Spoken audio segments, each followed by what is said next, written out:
Merci Sarah, bonjour à toutes et à tous. Un plaisir de vous retrouver comme à chaque fois.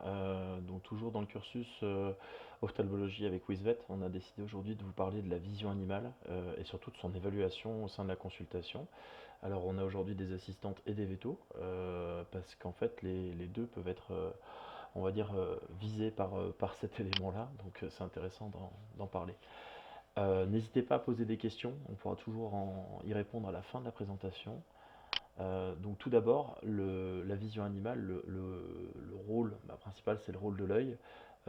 C'est un des sens qui est les plus essentiels en fait pour l'animal, pour s'orienter, se déplacer et à l'origine en fait d'assumer son rôle de prédateur, pour les carnivores du moins.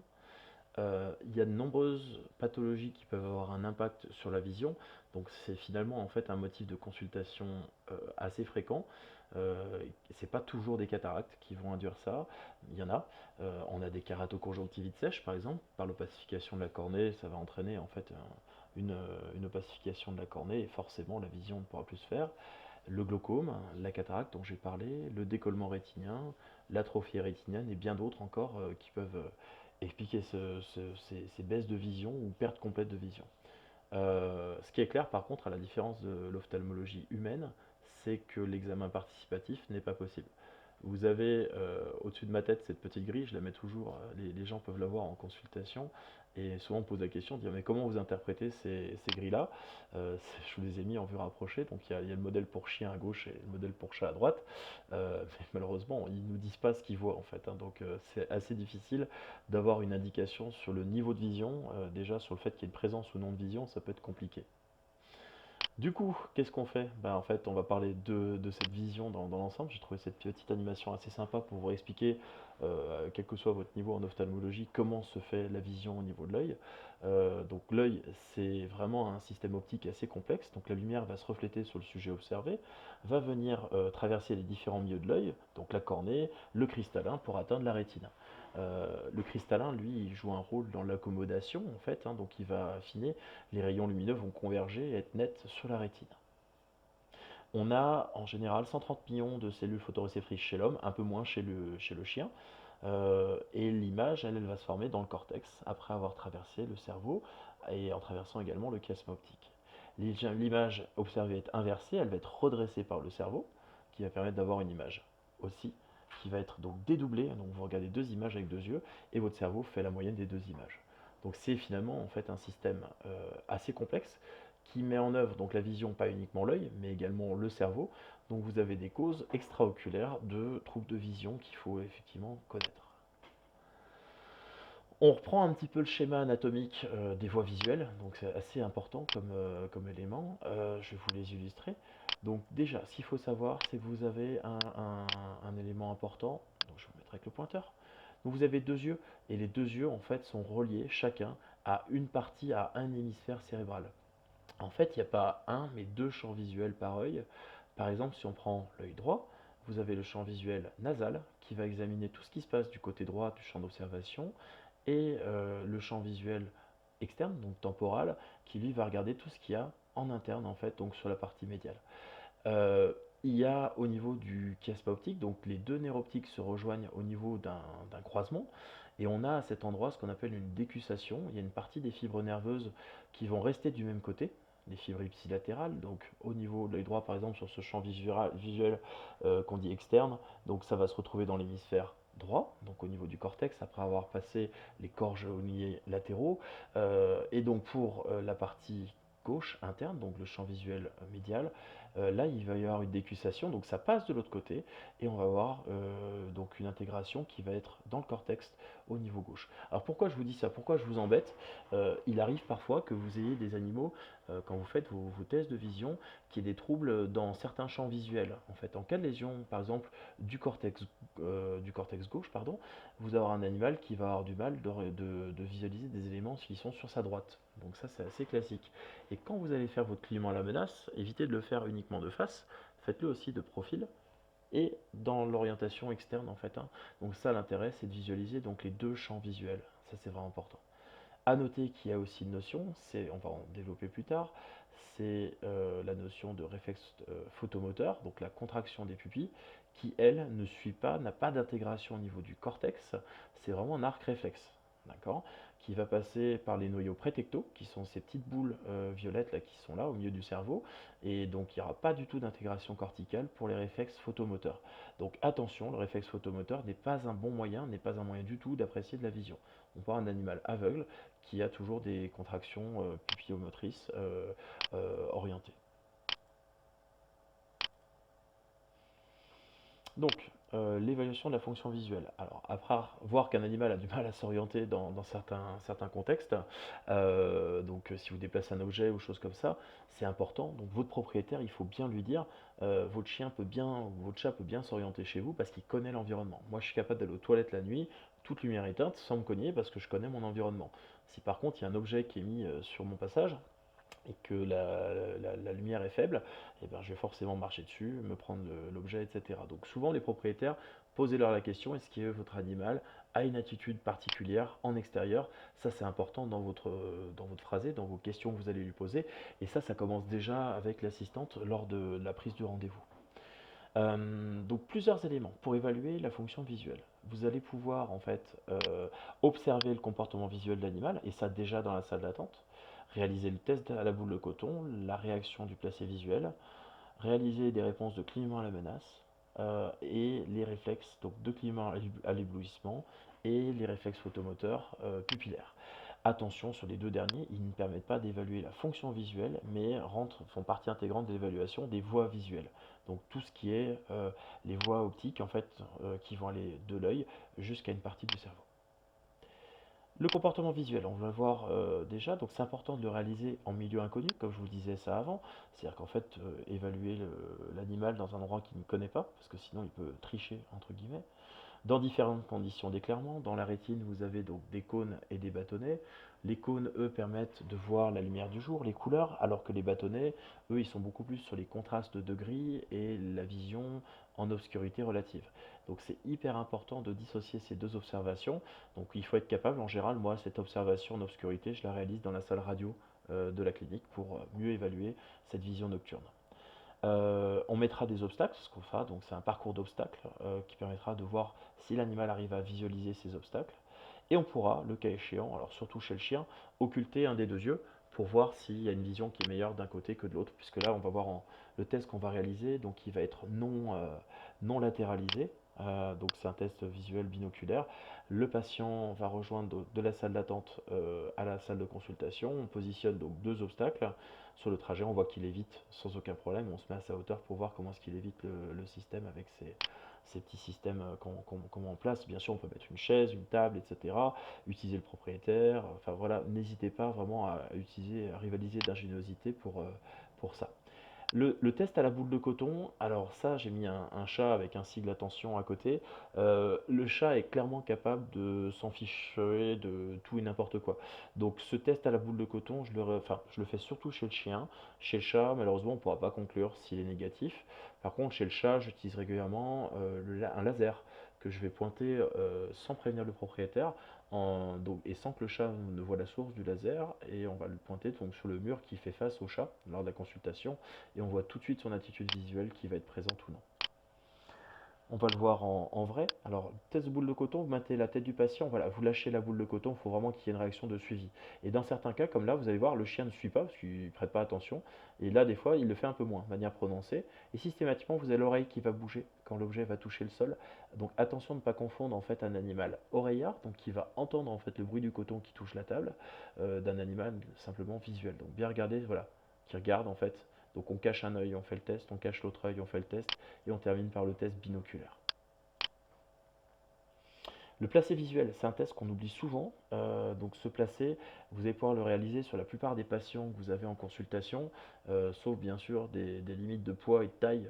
Donc faire un placé visuel sur un dog allemand, ça va être relativement compliqué en fait de le porter, à moins d'être plusieurs personnes. Vous allez positionner l'animal à distance. En fait, il ne faut pas qu'il touche la table avec les pattes, c'est simplement il va anticiper l'arrivée sur la table en levant vraiment ses pattes au dernier moment. Ça c'est important en fait de réaliser ce test. On revoit une deuxième fois, on approche de la table et hop, il anticipe, hop, il lève les pattes, il patauge déjà. De la même façon que pour les autres tests, vous pouvez masquer un ou l'autre œil avant de faire le test pour voir s'il y a une vision à droite ou à gauche. Le clignement à la menace, c'est souvent le premier test que vous réalisez. Je l'ai mis volontairement en quatrième pour vous prouver en fait que vous avez déjà 3 tests d'évaluation de vision que vous pouvez mener en préambule en fait de votre consultation et pendant votre consultation. Alors on parle bien de réponse de clignement à la menace, je vous l'ai dit tout à l'heure, la différence entre une réponse et un réflexe, c'est l'intégration dans le cortex. Donc dans le cadre des réflexes de clignement à l'éblouissement, dans le réflexe pupillaire photomoteur, il n'y a pas d'intégration corticale, donc c'est bien des réflexes, donc à la différence de la réponse de clignement à la menace. Ça a quoi comme conséquence? Donc c'est une réponse conditionnée. Vous allez faire peur à l'animal, il va cligner. Si vous le faites sur un chiot ou un chaton jusqu'à l'âge de 2 mois et demi, 3 mois, ils ne le feront pas. Ils n'auront pas cette réponse. En gros, ce que je dis souvent aux propriétaires, ils ne se sont pas pris assez de portes dans le nez et du coup, ils ne savent pas qu'une main qui approche peut leur causer un traumatisme de l'œil. Donc du coup, c'est vraiment quelque chose qui est acquis au cours de la vie de l'animal. Le principe est simple. Toujours une chose importante, réaliser un attouchement palpébral. Vous touchez les paupières avant de faire le test. Pourquoi? Parce que si vous avez une perte de sensibilité ou surtout une paralysie faciale, vous n'aurez pas de réponse de clignement à la menace. On va faire ensuite dans les deux secteurs. Je vais vous remontrer la vidéo une petite fois. On va revenir en arrière. Voilà, on va revenir comme ça. Un attouchement palpébral. Et vous faites donc dans les deux cadrans, latéral et nasal. Vous faites les deux yeux. On cache l'autre œil aussi. Quand on fait le test sur l'œil opposé, c'est hyper important parce qu'il y a des animaux qui trichent, qui voient votre main en fait avec l'autre œil et qui, par voie de conséquence, forcément, ils ferment l'œil qu'on voulait évaluer. Donc deux derniers tests, je vous ai mis ce petit pictogramme, attention, ce n'est pas vraiment une évaluation de la vision, mais ça permet quand même, ce clignement à l'éblouissement, de savoir que l'information lumineuse va être transférée vers le cerveau, et donc de voir si les voies visuelles, donc le nerf optique, est plutôt préservé, ou s'il y a un arrachement. On pourra par exemple conduire ce test quand vous aurez une proptose du globe, un œil qui est sorti de son orbite, vous allez tout à fait pouvoir évaluer votre animal en fait là-dessus pour voir s'il y a une intégrité ou non du nerf optique. Donc là le test est assez simple en fait, ce clignement à l'éblouissement. On éclaire et on voit, regardez bien la paupière du bas qui fronce comme ça un petit peu. Et donc ça en général, ça c'est assez classique, on allume et on voit que ça fronce, ça fronce, ça fronce. Donc ça c'est le réflexe de clignement à l'éblouissement. Les Anglais appellent ça le dazzle response. Les réflexes pupillaires photomoteurs, ça vous les connaissez tous et toutes. C'est le principe de quand on éclaire une pupille qui est d'un certain diamètre, à l'éclairement, enfin quand on l'éclaire, elle va se contracter et à l'obscurité, elle va se redilater. D'accord? Donc vraiment principe simple. Donc si vous avez des troubles visuels, en fait, si l'intégrité des voies visuelles n'est pas respectée, la pupille va pouvoir se dilater en permanence et même s'il y a un éclairement en fait de l'œil, la pupille ne va pas se contracter, on n'aura jamais de myosis induit. Ce test, on va pouvoir le réaliser avec différents appareils que sont l'autoscope, la tête d'autoscope, la tête d'ophtalmoscope direct ou le transilluminateur de Finoff, voire votre lampe à fente. Bref, même un téléphone portable, vous pouvez prendre la torche de votre téléphone portable, ça fonctionne relativement bien. Donc vous allez cacher les deux yeux, vous mettez dans une ambiance lumineuse assez obscure, donc vous éclairez et vous voyez cette contraction pupillaire. On la regarde directement sur l'œil examiné, donc on ferme l'œil, on l'ouvre, on éclaire, on voit la pupille qui se contracte. Et on va regarder aussi donc l'œil opposé en masquant le premier œil. On éclaire, on regarde le deuxième œil. Et ça, c'est ce qu'on appelle le swinging light test. En fait, on va d'un œil à l'autre et on regarde si la contraction, le myosis, et donc ça, c'est ce qu'on appelle le réflexe photomoteur indirect. Donc si le myosis en fait droit est induit par l'éclairement de l'œil gauche. Donc deux tests. Le réflexe photomoteur direct, j'éclaire mon œil, on voit la contraction pupillaire directement. Et le réflexe photomoteur indirect, j'éclaire l'œil gauche. Et ensuite, je vais vite aller regarder l'œil droit pour voir si la pupille s'est resserrée suite à l'éclairement en fait, de l'œil gauche. En conclusion, ces tests, les 4 principaux, ainsi que les 2 tests des réflexes photomoteurs et de clignement à l'éblouissement, permettent d'évaluer donc l'intégrité des voies optiques, mais surtout l'évaluation de la vision pour les 4 premiers. C'est vraiment essentiel lors d'une consultation d'ophtalmologie. C'est un motif qui est souvent oublié. Et sachez aussi qu'il y a d'autres explorations qui sont possibles au niveau de la vision, qui sont donc la pupillométrie chromatique. C'est le même système que pour les réflexes photomoteurs, sauf qu'on va utiliser un système de lampe qui va envoyer donc des couleurs rouges ou bleues au niveau de la rétine et on va analyser la contraction pupillaire par son intensité et sa durée. Et ça va permettre d'évaluer soit la fonction rétinienne, soit les voies visuelles. Donc ça c'est important. Et l'électrorétinographie, donc c'est la photo que vous avez ici, donc c'est la stimulation donc par de la lumière en fait au niveau de l'œil et on va analyser les différences de potentiel électrique puisque la lumière en fait est transformée en un flux électrique pour remonter jusqu'au cerveau et induire de la vision. Donc forcément il est légitime de penser que quand on envoie un flash lumineux au niveau de l'œil, ça va générer une différence de potentiel électrique et c'est ça qu'on analyse. Attention, ce test n'est absolument pas une évaluation de la vision. On entend souvent, on fait un ERG comme ça, on va voir s'il voit ou pas. Ça permet de savoir si les cellules rétiniennes sont fonctionnelles ou non. C'est basé sur un principe simple. Si vous avez une seule partie de la rétine, qui est l'area centralis, qui est la zone de vision maximale, si toutes les cellules sont mortes à cet endroit-là, et que toutes les autres cellules sont vivantes tout autour, en fait, au niveau de la rétine, eh bien vous aurez un chien qui sera aveugle, mais qui aura un ERG complètement normal. Et à l'inverse, vous pouvez avoir des chiens en fait avec des lésions très étendues mais qui épargnent la zone de l'area centralis et qui lors de stimulation en fait vont réagir avec des ERG totalement plats ou très faibles, mais par contre l'area centralis est fonctionnelle, donc on a un chien visuel. Donc attention, l'ERG ne reflète pas du tout la fonction visuelle pure en fait de l'animal, mais plutôt on va dire la quantité de cellules photoréceptrices qui restent fonctionnelles donc chez le patient examiné. Voilà, je vous remercie de votre attention, on va passer aux questions.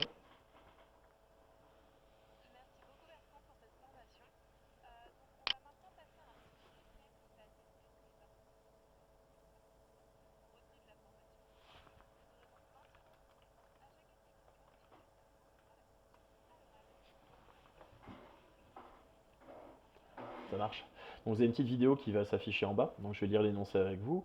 La vidéo que je vais vous montrer, est-ce qu'elle permet de voir une paralysie faciale gauche, une absence de réponse de clignement à la menace à gauche, un réflexe photomoteur normal pour les deux yeux, ou une cécité bilatérale? Allez, on est parti pour la vidéo.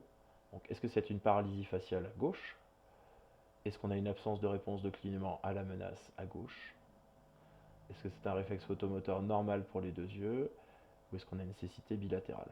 Donc regardez bien, on fait le clignement à la menace.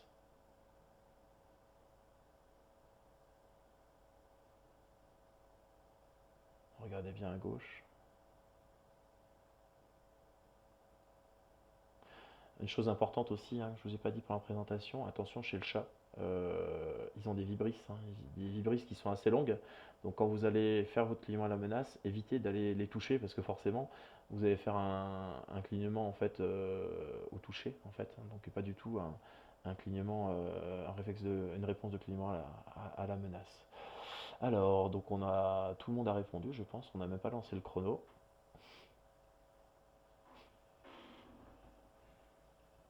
Je vous remets une dernière fois la vidéo. Ouais.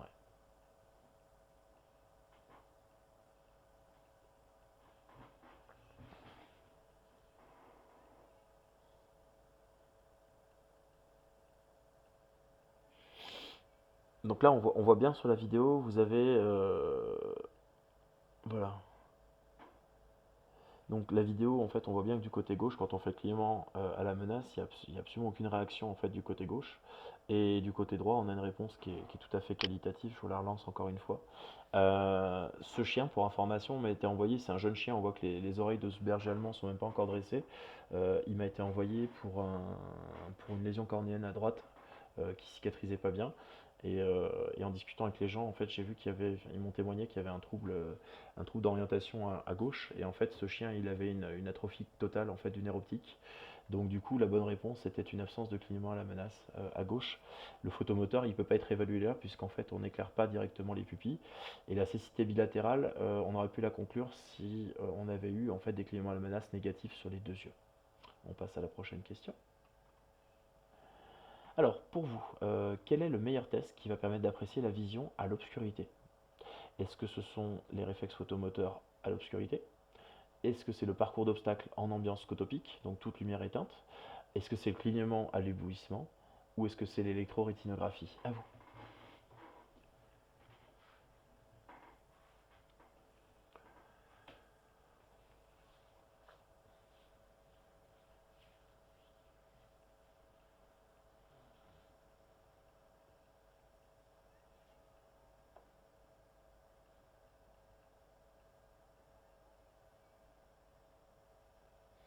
Donc comme je vous l'ai dit tout à l'heure, attention, les réflexes photomoteurs et le clignement à l'éblouissement ne sont pas des évaluations de la vision. Donc ces deux réponses pouvaient déjà être écartées.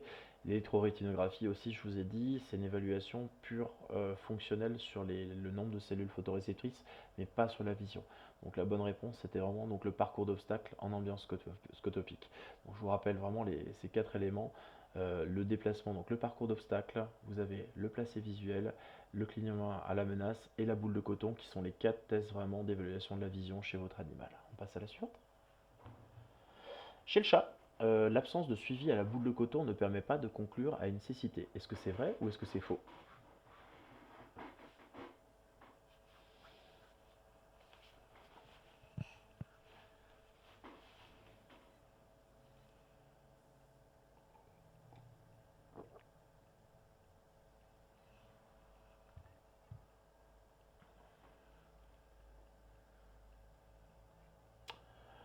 Très bien, celle-là vous l'avez bien retenue en fait, hein. Donc le chat il peut être complètement différent à des stimulations extérieures. Donc chez le chat de manière générale, tous les tests visuels, vous pouvez conclure s'ils sont positifs, mais s'ils sont négatifs, c'est un petit peu plus compliqué. On passe à la suivante. L'électrorétinographie, donc le dernier examen qu'on a vu avec le système de flash sur l'œil, est-ce que c'est un test pour évaluer la vision et ça doit être réalisé dans tous les cas sous anesthésie? Est-ce que sinon, est-ce qu'il permet d'apprécier le fonctionnement des cellules rétiniennes mais ne reflète pas forcément la vision? À vous.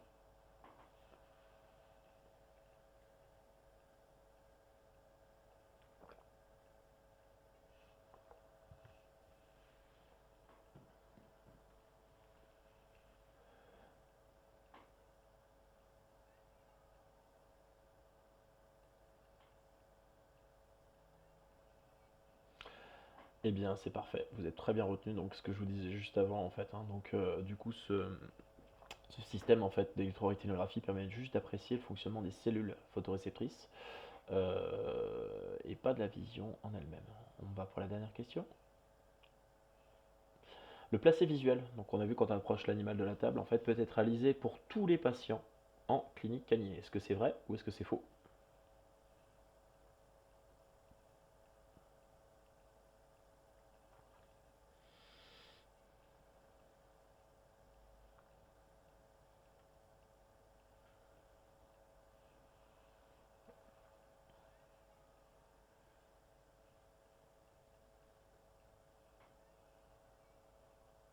Alors c'était un peu une question piège, je suis pas sympa.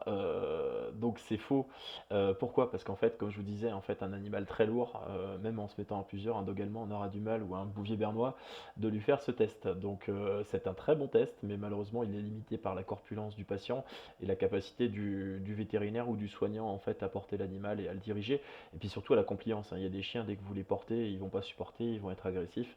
Donc vraiment à réserver pour les cas particuliers d'animaux qui se laissent relativement bien faire et qui sont manipulables. Voilà.